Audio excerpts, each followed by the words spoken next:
مساء الخير على كل مشاهدين ناين لايف، مساء الخير على كل مشاهدين لايف كلينيك. يوم جديد وحلقه جديده من برنامجكم لايف كلينيك.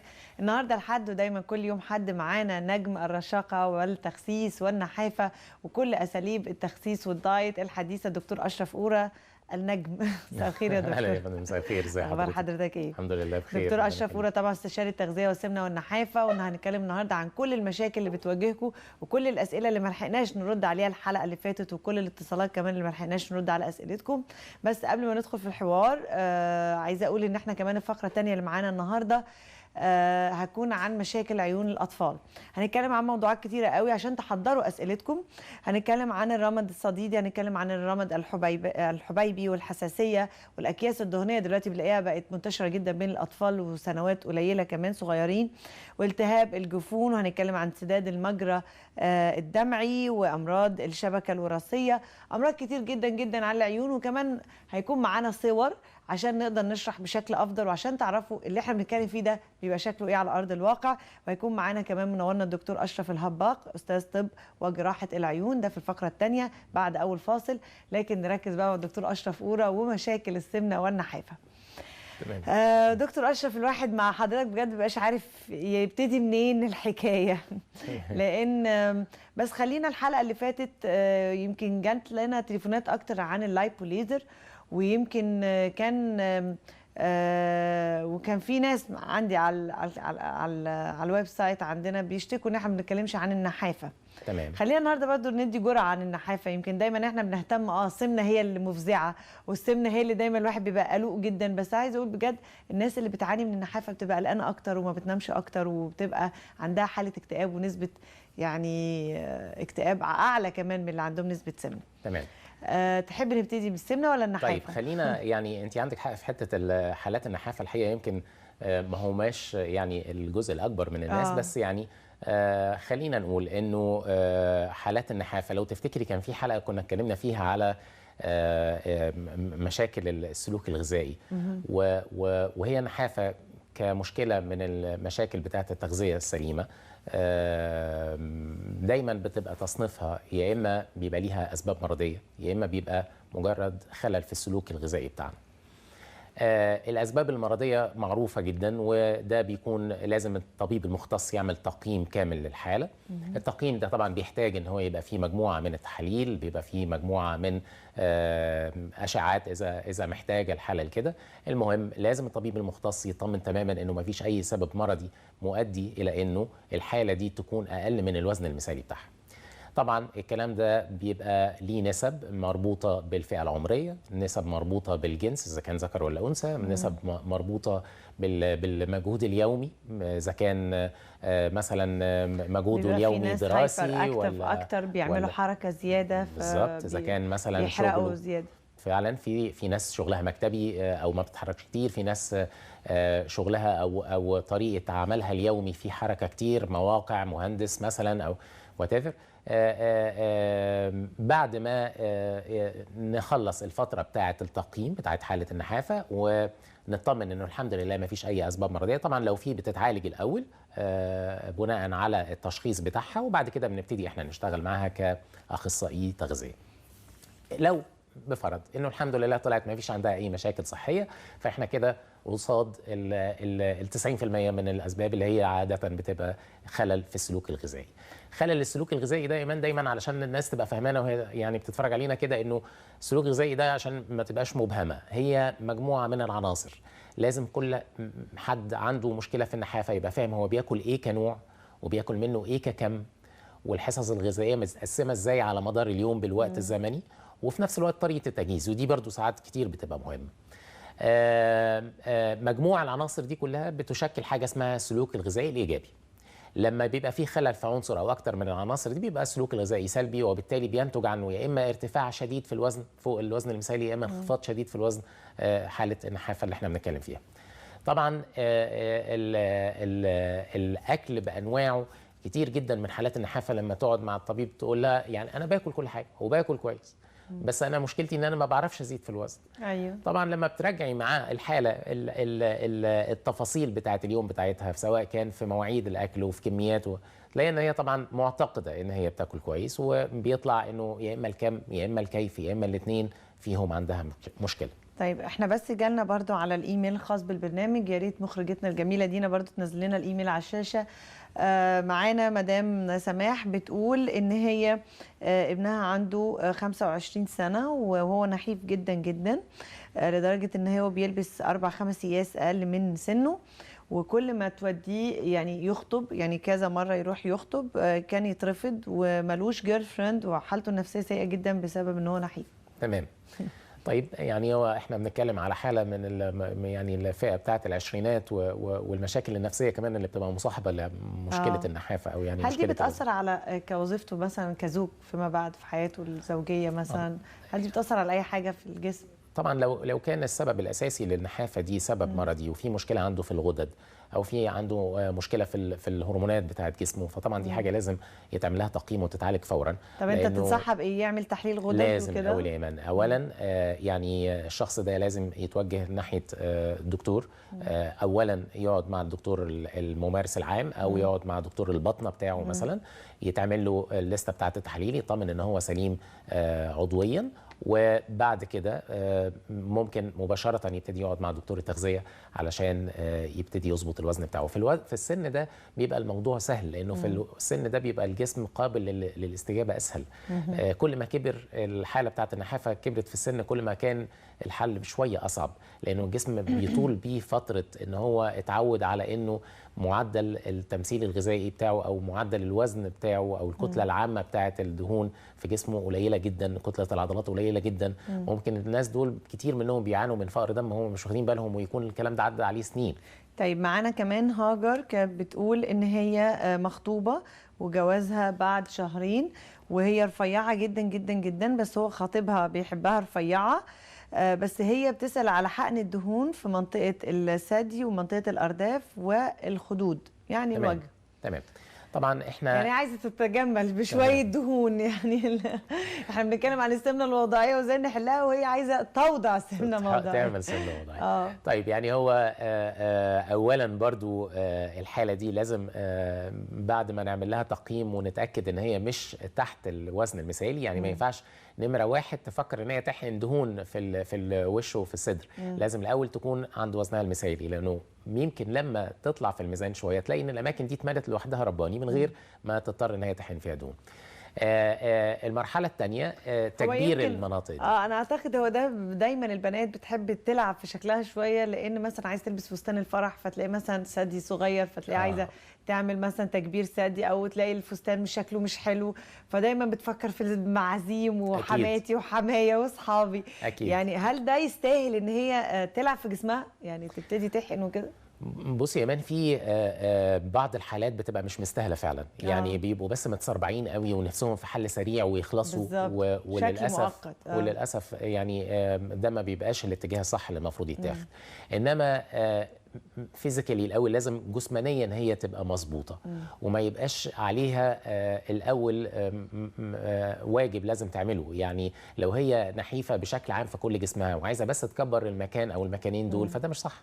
الاول اوصلي عند وزنك المثالي، صلحي لو في فقر دم وانيميا، صلحي لو في اي خلل هرموني، وبعد كده نبتدي نشوف ايه الاماكن اللي ممكن تستوعب ان احنا نعمل فيها تدخل شويه زياده. طبعا التدخل ده بيبقى يا اما بزرع الاجسام السيليكونيه او بحقن دهون، ودي بتبقى حاجه سهله. طب وده ما ياثرش عليها بعد الجواز؟ يعني هي مثلا هي لسه عروسه جديده، يعني لسه بنوته هتتجوز، هل لو عملت تكبير ثدي وزرعت ثدي يعني هل ده ما ياثرش عليها في الرضاعه بعد كده او فيما بعد في الحمل؟ لان انا اللي اعرفه ان الهرمونات بتتغير في اثناء فترات الحمل.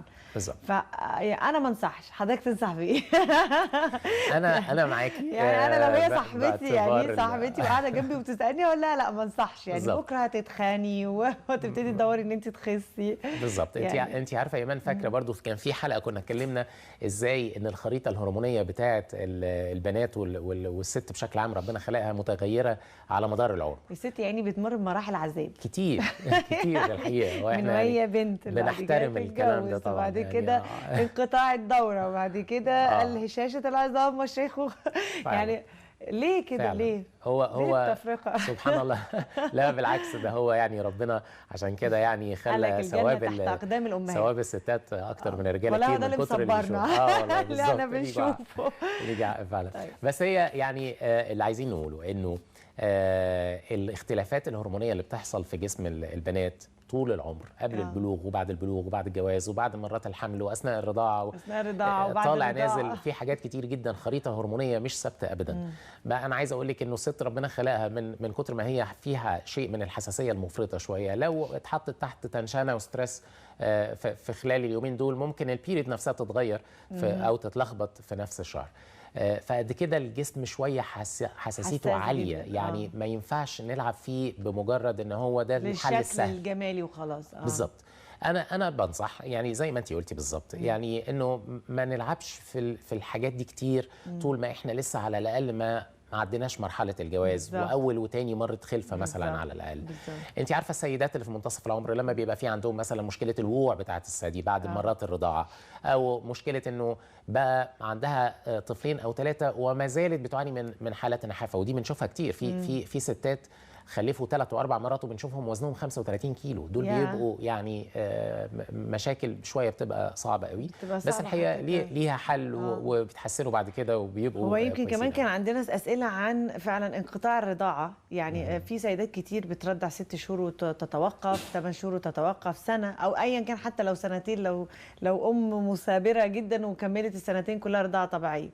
بعد انقطاع الرضاعه الثدي بيترهل. تمام. وبيبقى فيه شكوتين، يا صغر حجم الثدي يا نزول وترهلات الثدي. تمام. هل المشكلتين دول نقدر نحلهم بمشكله واحده او بحل واحد يعني؟ بصي يا ايمان، هو لو الوزن زايد واحنا كده بنكون بنظبط الوزن، يعني بنقلل الوزن، فاثناء الكلام ده بينفع نستخدم بعض الوسائل لتفتيت الدهون وفي نفس الوقت تعمل شد للترهل في منطقه الثدي. لو العكس بقى، لو المشكله مشكله نحافه، فاحنا ما بينفعش نيجي جنب الكلام ده خالص الا بعد ما تتحل مشكله الوزن تماما لحد الاخر، لحد نقطه النهائيه تماما، لحد الثبات، لحد يعني الثبات، اخر منظر هتوصلي له او بالزبط. اخر وزن هتوصلي له، لانه ممكن الحل ده في حد ذاته ما تبقاش بعدها محتاجه اي تدخل. انما اللي بتخس بيبقى كامل كتله الجسم كبيره قوي وبتنزل من كل حته، وهي بتنزل بالمره بنساعدها اكتر في الميزان ان هي تعمل وسيله من الوسائل اللي بتعمل تفتيت للدهون وكمان شد للترهل في المكان ده. وده الحقيقه بيشيل من عليها عبء كبير حتى في نزولها في الميزان. لا، في ناس بتبقى عايزه بس تتجمل في منطقه الثدي فقط، يعني جسمها كويس، جسمها حلو، بس الثدي صغير لان هي جابت بيبي او 2 وخلاص الثدي صغر وتحس بقى فيه ترهلات. هل ده عادي ممكن تعمل تجميل ثدي؟ ممكن العمليات دلوقتي دي بقت امنه، يعني ما بقتش زي زمان برضو ان لازم، يعني هل لازم تفتح مكان العمليه مثلا كل 6 شهور زي ما بيقال؟ هل دايما الهاجس ودايما اللي بيقال واللي بنشوفه على الانترنت ان انت لازم كشف دوري وتفتح مطرح المكان ده وتتدخل تاني وتكبر الثدي تاني؟ هل المشاكل دي لسه ما زالت ولا في حاجه جديده؟ بصي يا ايمان، هو طبعا احنا بنتكلم في حاجه ليها علاقه بتخصص جراحه التجميل بشكل خاص قوي، انما يعني الحاجه اللي نقدر نقولها بثقه لازم فعلا يكون تحت مراقبه كل 6 شهور، لازم تعمل اشعه وتبقى حذره جدا، لازم تبقى تحت ايد دكتور التجميل بشكل مستمر، ما ينفعش تعمل الموضوع ده وتسكت. طبعا يعني انا بنصحهم ان هم دايما يكونوا في متابعه مستمره للكلام ده. طيب كمان في ام عمر بتقول ان انتوا اتكلمتوا الحلقه اللي فاتت عن بالونه المعده، ويا ريت اعرف بتشتغل ازاي وتعرضوها لنا مره تانية عشان ابني عنده 15 سنه ومليان جدا، يعني انا مش عارفه هو كام بالظبط بس هو مليان جدا، عنده مثلا مش اقل من 20 كيلو زياده، فهل ينفع اعملها له ولا لا؟ تمام. ده 15 سنه عمر، ويا ريت دينا لو محضرين معانا الجرافيك بتاع بالونه المعده ننزله عشان تقدر تشوف وهي اكتر وتطمن بايديها. خلينا نديها نبذه برضو عن بالونه المعده. طيب هي يعني بالنسبه للسن بتاع 15 سنه هو ما فيش مانع خالص من استخدام بالونه المعده، بالعكس يمكن دلوقتي احنا بنفضل الحاجات اللي ما فيهاش اي تدخل جراحي او فيها حتى استخدام بنج كامل للسن ده، باعتبار ان هم بيبقوا لسه في طور نمو وبنبقى محتاجين حاجه تساعدهم جدا ان هم تعمل كنترول على الشهيه كويس لفتره شهور من ال6 شهور اللي بنتكلم فيها باستمرار، ومن غير ما يعمل مشاكل جانبيه. خصوصا السن ده شويه ما بنقدرش نضغط عليهم لان هم بيبقى ارادتهم مش قويه قوي. لان بيبقى مش عارف مصلحته وبيبقى عايز ياكل بالظبط. وبيبقى عايز يشوف صحابه بياكلوا ايه فبياكل زيهم، وبعدين السن ده بيبقى عندي، يعني الممنوع مرغوب، يعني هو ده بالظبط. زي سن مراهقه، يعني مثلا لا ما تاكلش كتير فتلاقيه نفسيا بيتضايق وياكل اكتر. طيب احنا معانا الجرافيك ولا لسه؟ احنا معانا، يا ريت جيبوا لنا المونيتور كده يا شباب شويه عشان نشوف طيب. وبعد كده في نفس الوقت الام دايما تلاقيها في شكوى. احنا معانا اهو يا ام عمر الجرافيك بتاع البالونه المعده. بالظبط، ده اللي هي طريقه تركيب البالونه. ده المنظار بتاع الفم، بيدخل عن طريق الفم. طبعا زي كيس صغير مطاطي صغير قوي. بعد ما بيدخل جوه تجويف المعده بيتم حقنه بمحلول ملحي معقم، بيبقى في حدود من 500 ل 750 او ماكسيمم 800 سنتي. بتتملي البالونه دي بالمحلول، وبعدين بنخرج بالمنظار وبتفضل طافيه فوق في داخل تجويف المعده. طبعا بتبقى عامله امتلاء حوالي من 50 ل 70% لحجم لتجويف المعده، وبالتالي بعدها احنا طبعا بنبقى حاسين انه في شعور بالامتلاء زي ما كنا بنقول. السن ده ما بيبقاش فيه بقى عبء انه لازم ما تاكلش، لازم تمسك نفسك. هو لوحده يلاقي ان هو مش متشال من عليه قادر العبء بتاع ان هو يعمل الكنترول، فبينفع ان هو نقلل له كميه الاكل من غير ما يكون متضايق. بينفع ان هو نقول له بلاش تاكل الاكل الدسم، لانه لو حاول هيلاقي ان هو مش قادر يحتمله، ولو ضغط على نفسه هيضطر يرجع. بس ده الحل الامن والسالم، ان هو بدون مشاكل مع الاب والام، والام ما بتبقاش دايما ضميرها تعبان ان هي مش قادره تعمل كنترول على ابنها في الاكل.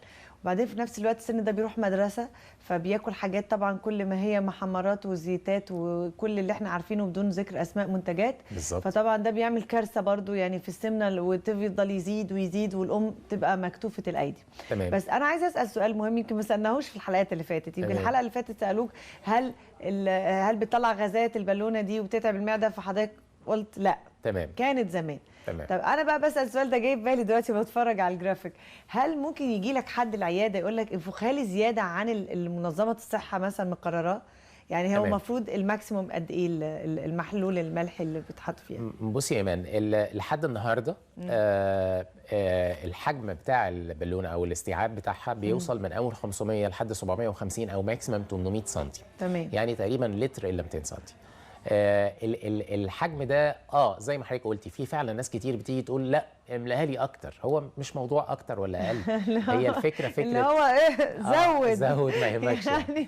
لا طبعا هي الفكره مش في كده. هي الفكره انه احنا لازم نحترم انه كيس المعده ده كيس قابل للتمدد وقابل للانكماش. يعني لازم اديله راحته شويه برضه. لازم ما ينفعش اكون مالي 100% من الحيز، مش هيقدر ياكل ولا هيشرب. بس بيبقى في ناس معدتها كبيره اصلا بالوراثه، يعني معدتها مساحتها اصلا كبيره. مش بالزبط. بيحصل ده، مش بيجي مقاسات مختلفه. بالدراسه ثبت انه دايما التنوع في الاحجام بتاعه المعده لحد بيفرق من حد للتاني، بتبقى في الرينج ده. وعشان كده احنا بنقول في ناس بنكتفي 500 واحنا باصين من المنظار جوه تجويف المعده بنلاقي ان هي مالت كل حجم المعده، هو معدته مش كبيره قوي. وفي حد تاني لا لازم 600، وفي حد ما ينفعش اقل من 750. بس الجديد والتطور الكويس في الموضوع انه الانواع الجديده من البالونه اللي هتبقى موجوده الايام اللي جايه ينفع تتملي اكتر من كده. مش بس كده، ينفع كمان بعد ما نركبها لو احنا بنقول 6 شهور دلوقتي هينفع في المستقبل نقول سنه.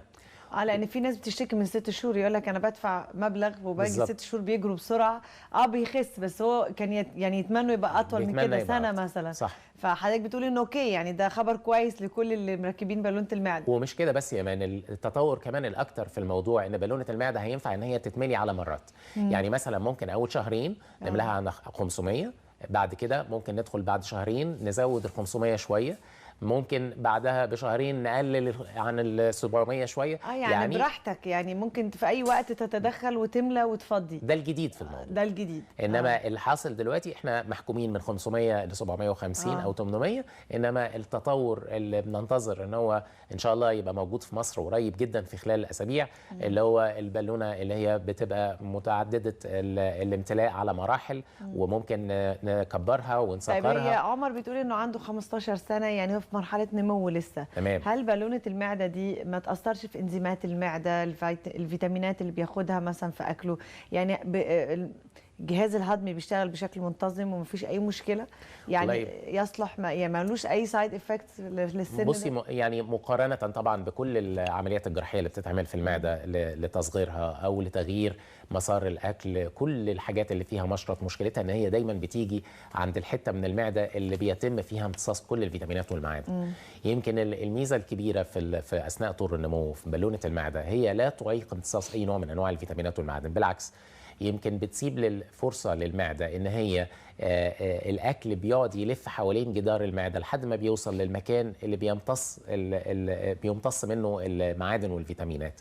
ودي الميزه الكبيره، انه عشان كده بينفع نعملها لطور النمو اللي هو في فتره سن المراهقه. حاجات كتير جدا جدا من العمليات الجراحيه اللي بتغير مسار الاكل او بتصغر حجم المعده، سواء كان التدبيس او الربط او الحزام، مشكلتها ان هي مربوطه بسن لازم يكون عدى سن ال 21 سنه. لانه هو هينقبل ان هو يكون فيه فيتامينات ومعادن ناقصه في اكله. انت عارفه دايما ناس كتير قوي وخصوصا البنات والستات بتشتكي انه صحه الشعر والبشره والضوافر بتتاثر بعد اول 6 شهور، بيحصل ضعف عام. في ناس كتير اشتكت من هشاشه عظام عشان الكالسيوم بيبقى نسبته في الامتصاص قلت قوي. يعني كل المشاكل دي ليها علاقه، ممكن اكون باكل كويس وانواع كويسه قوي من الاكل بس ما بيتمش استهلاكها كما يجب جوه معدتنا، وما بيتمش امتصاصها بشكل مظبوط داخل الجسم. طيب احنا كمان كنا حابين نتكلم بقى في الدايت، يعني تمام. يعني اساليب الدايت. يعني كل مره بنتكلم عن بالونه المعده، واتكلمنا الحلقه اللي فاتت عن لايبوليزر، واللايبوليزر خلاص اعتقد الناس يعني ابتدت تشتغل عليه كويس وابتدت تفهم يعني ايه لايبوليزر. لكن خلينا نتكلم بقى في اساليب الدايت المختلفه. تمام. يعني حضرتك بعد ما بتعمل لايبوليزر او بالونه المعده بتمشي المريض على دايت، بالظبط، صح كده؟ بالظبط. خلينا نتكلم على الدايت اللي فيما بعد بالونه المعده، والدايت اللي بعد لايبوليزر، والدايت العام اللي احنا هنديه النهارده لمشاهدينا كمان. تمام. نمشي عليه اكبر شريحه ممكن تقدر تمشي عليه. تمام. طيب احنا كنظام غذائي الدايت طبعا ضروري جدا ان هو يكون ليه مواصفات عامه. المواصفات دي اهم حاجه فيها ان هي لازم بتكون حاجه خاصه لكل بني ادم. يعني ما ينفعش الدايت اللي باخده النهارده هو نفس الدايت اللي همشي عليه الاسبوع اللي جاي او اللي همشي عليه الاسبوع اللي بعده. الكلام ده بيتغير بناء على رد فعل جسمي شكله ايه ناحيه الحصص الغذائيه اللي الدكتور التغذيه حطها لي. النقطه الثانيه انه المنظومه بتاعه انقاص الوزن اذا كان فيها حته مثلا لايبوليزر او هنستخدم بالونه المعده او هنستخدم ميزوثيرابي او اي وسيله من الوسائل المساعده، ضروري نبقى عارفين ان دي وسيله ليها علاقه بان هي بتشتغل على الدهون الموضعيه. انما كامل كتله الجسم، المعدل التمثيل الغذائي بتاعي بعد ما بيتحسب ونحسب الوزن المثالي بتاعنا شكله ايه، لازم نحط خطه زمنيه. ودي وظيفه الدكتور المختص. الطبيب المختص وظيفته ان هو يقول للحاله احنا قدامنا عدد اسابيع قد كده، في الاسبوع الاولاني متوقع ان احنا ننزل من كذا لكذا، في الاسبوع الثاني من كذا لكذا، كامل المده دي هتبقى قد كده، والنتيجه المرجوه سواء كان في الوزن المثالي هيبقى رقم كذا، وفي الشيب المفروض انه مثلا المنطقه دي هتبقى كده والمنطقه دي هتبقى كده. وده طبعا التوقع دايما ما بيبقاش برقم، يعني احنا ما بنحبش نقول للناس هيبقى مثلا هتنزل في الاسبوع الاولاني 5 كيلو، ما ينفعش نقول كده. ممكن نقول من 3 ل 5، ممكن نقول من 1 ل 2، ممكن نقول يا ثابتين يا هنطلع او هننزل نص كيلو، بس ما ينفعش نثبت رقم لانه الجسم فيه ملايين من العمليات الكيميائيه اللي بتتغير كل 24 ساعه بناء على الظروف المحيطه بينا. لو في عندنا مجهود زياده ومجهود اقل، لو باخد دواء، لو ما باخدش، حالتي الصحيه سليمه ولا في عندي اي مشاكل بتعوق الحرق بشكل منتظم، اذا كنت بلعب رياضه ولا لا، اذا كان جسمي فيه مشكله ان هو بيعمل احتباس للسوائل شويه ولا لا، كل دي عناصر هتاثر في النتيجه. طب وانا اعرف ازاي ان اذا كنت من انواع الاجسام اللي هي يعني بتحتبس الميه؟ لان فعلا في بنات ممكن تلاقيها تقول لك بعمل دايت وما باكلش خالص، وممكن تلاقيها عامله مثلا خاتم معده او بالونه معده، وفجاه تلاقيها جسمها مليان برضو. يعني انا اكتشفت مثلا في واحده صاحبتي عندها احتباس في الميه في جسمها جامد جدا وهي ما تعرفش، يعني فجاه راحت قالت لها ده انت 3/4 جسمك ميه. تمام. طب ايه الاجسام دي؟ يعني انواعها ازاي نقدر نعرفها، وازاي اعرف انا كمشاهده دلوقتي بتتفرج علينا ان جسمي بيملى ميه ولا لا؟ بصي يا ايمان، هو طبعا في اجسام بتحبس سوائل كتير لاسباب مرضيه. يمكن من اشهرها زي ما كلنا عارفين الضغط العالي. الناس اللي عندها ضغط عالي دايما الاجسام دي بتقدر تخزن ميه، يعني اللي داخل من الميه مش قد اللي خارج. تمام. دايما اللي داخل كتير واللي خارج قليل. في اجسام او في ناس عندها شكوى مزمنه من مشكله الاملاح، ترسيب الاملاح في جسمنا بيعمل احتباس للميه. في ناس عندها مشكله احتباس الميه بدون سبب مرضي، يعني هم تركيبه جسمهم بتعرف تخزن ميه اكتر ما تصرفها. دي الاسباب المرضيه. في اسباب ليها علاقه بحرق الدهون، وفي اسباب ليها علاقه بالدايت. والاجسام دي الحقيقه دي وظيفه الدكتور المختص، ان هو يبقى دارس الحاله بتاعته كويس، ويبقى موعيها ومفهمها انه انت مثلا من النوع اللي جسمك كل ما بيشيل خلية دهون بيعرف يحبس مكانها نقطه ميه. والناس دول ضروري جدا في وقت من الاوقات اثناء النظام الغذائي لازم ياخدوا نوع من انواع المحفزات او مدرات البول، خلينا نقول. ومش اي نوع، لازم يكون انواع معينه تصلح لحد، وانواع تانية ممكن ما تصلحش. ما ينفعش استشاره كده فرنديه، يعني زي ما بيقولوا. لا خالص. لو قاعدين عند الدكتور، لا انت خدتي برشام ايه؟ طب الله ما ادوهاليش ليه؟ يمكن نسي. انا على فكره انا بلاقي حالات كده كتير، بس تقول ايه اصل هو برضو عنده ناس كتير في العياده، ما ممكن يكون نسي. طب هو اداكي ايه؟ وتروح واخده نوع البرشام منها وتتعامل معاه وهي لا يصلح ليها تماما. بالزبط. وجسمها ممكن ما يكونش بيحبس ميه، يعني انت جسمك غير جسم اللي جنبك، غير اي حد. بالظبط. طيب في ناس بتخس بس هتيجي على الميزان ما تنزلش. تمام. يعني عايز بس اقول على النقطه اللي حضرتك قلتيها من شويه، انه الناس دول مشكلتهم ان هم يعني بيأذونا جدا. أيوة. ويعني وبيعطلوا نتائجهم بعد كده، وجسمهم بيبقى بعد كده عنيد اكتر، لان هي خدت حاجه كان المفروض ان هي تستنى عليها مثلا شهر عشان تبتدي تاخدها. اصل هي مستغربه ازاي الدكتور اشرف قوره كاتب لها هي الكبسولات دي. تمام. والثانيه خارجه بنظام دايت من غير اي كبسولات. انا ماليش دعوه، لازم اخد كل حاجه. فهو لازم. غلط كبير جدا الحقيقه، وكتير جدا الناس بيقعوا فيه، ولمجرد انه ده دواء بيزود الحرق، ولا ده دواء بيعمل كنترول على الشهيه، ولا ده دواء بينزل الميه. مش بالضروره جسمي ممكن ما يكونش محتاج كل ده. في اجسام ما بنبقاش محتاجين نديها اي حاجه خالص، ولا حتى فيتامين، لان هم بيبقوا كويسين. يعني وفي اجسام تانية بتبقى محتاجه تاخد حاجات كتير جدا جدا، بس الفتره مؤقته. ما ينفعش الحاجات دي ناخدها طول العمر، لانه في الاخر احنا ده اسمه علاج تعويضي. يعني انا عشان حرق الدهون في جسمي قليل، ربنا خلقني كده، فباخد حاجه تعوض ان الحرق قليل. بعد ما اوصل للوزن المثالي لازم اسيبه. لازم. ما ينفعش استمر عليه طول العمر. لو باخد حاجه مضره للبول لحد ما اقضي الحاجه بتاعتي في ان انزل الوزن، بعد كده لازم اشيل الدواء ده تماما. فوظيفه الدكتور هو انه يحطك في كل حاجه امتى تاخديها في الوقت المناسب، وامتى توقفيها كمان في الوقت المناسب. وده الحقيقه ممكن يكون اهم. في بعض الادويه لما بتقف مره واحده بتعمل رد فعل عكسي، ما بيبقاش كويس. وفي بعض الادويه لازم تقف مره واحده بشكل فجائي يخض الجسم بطريقه معينه. طيب دكتور، تقول ايه للسيدات اللي دايما الو مساء الخير الصيدليه؟ ايوه لو سمحت عايزه بس عندك ايه حاجه حرق الدهون؟ بس بديك يعني النفس اللي بيحصل. فلا مثلا عندي كذا كبسولات، او عندي حاجات باودر، او عندي ما اعرفش ايه، تقول له طب انا عندي كذا سنه، طب انا عايزاك تبعت لي حاجه تسد الشهيه، وعايزه حاجه كمان اللي هو ايه بعد الاكل، بعد ما اكل اخدها فتلين معايا، يعني توليفه الصيدلي. تمام. الصيدلي السحري. يعني بالزبط. هل في حاجات تمشي وفي حاجات ما تمشيش؟ يعني حضرتك تنصح بايه اي سيده؟ على فكره دول شريحه كبيره جدا. انا مش بقول ده اعتباطا، انا بقول ده ان ده شريحه كبيره. الناس بتتعامل دلوقتي مع الدكتور الصيدلي كما انه عارف حالتها وعامل لها تحاليل وشايفها ووزنها وكل حاجه بالتليفون. بالظبط. مش بس كده، يمكن بيحصل الكلام ده اكتر كمان في المحافظات اكتر من القاهره واسكندريه واكتر من المدن الكبيره. بيعتبروا ان الصيدلي ممكن يكون بديل للطبيب، وده الحقيقه مش صح. انا عايز اقول لك ان في ناس بتسال الصيدلي على التليفون استكمالا للي انت بتقوليه، يعني انه طب انه اللي ماشي عندك اكتر. ايوه يعني ايوه المطلوب اكتر يعني ايه؟ الدواء الاولاني ولا الثاني؟ يقول لها لا الثاني بيتباع كتير. تقول له طب ابعت لنا 2 من الثاني. وعايزه اقول لحضرتك حاجه، يقول لها بقى ايه، طب انا جاي لي واحد مستورد بقى هايل، ايوه ده بقى ما اعرفش ب 500 جنيه و 600 جنيه بس، طب مفعوله غير المصري بقى اللي عندنا. يعني حتى في ده في يعني بزنس يعني. فعلا فعلا يعني احنا بس يعني اذا كنا بنحط لوم على زمايلنا الاطباء الصيادله في الحته دي، ان هم ما يطوعوش الناس في النقطه دي بالذات. يمكن الادويه اللي هي بتباع على الرف زي ما بنقول عليها، هي مشكلتها ان هي بتمشي بالنصائح. يعني دواء صداع كويس ما انصح حد بيه، ده من الحقيقه مش صح. يعني حتى عايز اقول لك الفيتامين، في بعض الانواع من الفيتامينات احنا في شغلنا كتغذيه لو مجرد خدتي اي قرص فيتامين كده وخلاص ما ينفعش، لانه في فيتامينات بيبقى فيها حاجه معينه، فيها غذاء ملكات النحل مثلا بيفتح الشهيه قوي، ما ينفعش للناس اللي بتخس، بينما ينفع لحالات النحافه. في ناس لازم نكتب لها فيتامين ليها علاقه بالشعر والبشره والضوافر تحديدا، مش ليها علاقه بالكالسيوم والعظم. أيوة.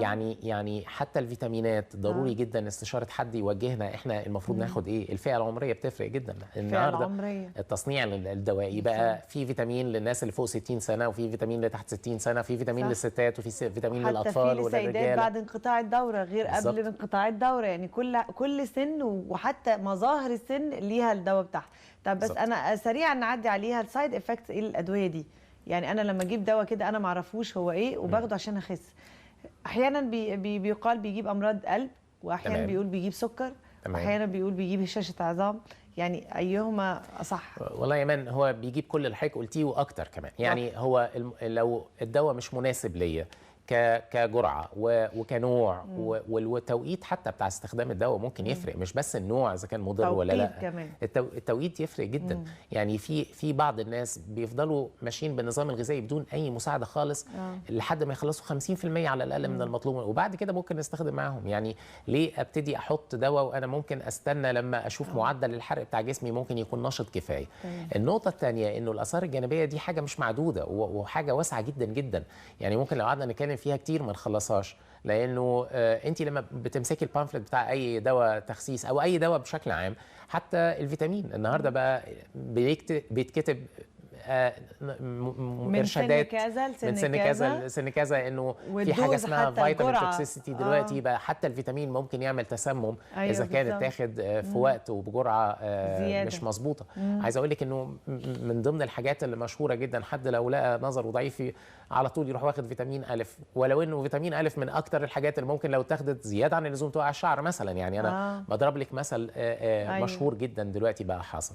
يعني مش بس كل اللي همنا ناخد فيتامينات، لا ناخد الفيتامين تحت اشراف طبيب بالزبط. دكتور المتخصص اللي بيتابعني هو اللي لازم يقول لي اخد ايه وما اخدش ايه وامتى وفين.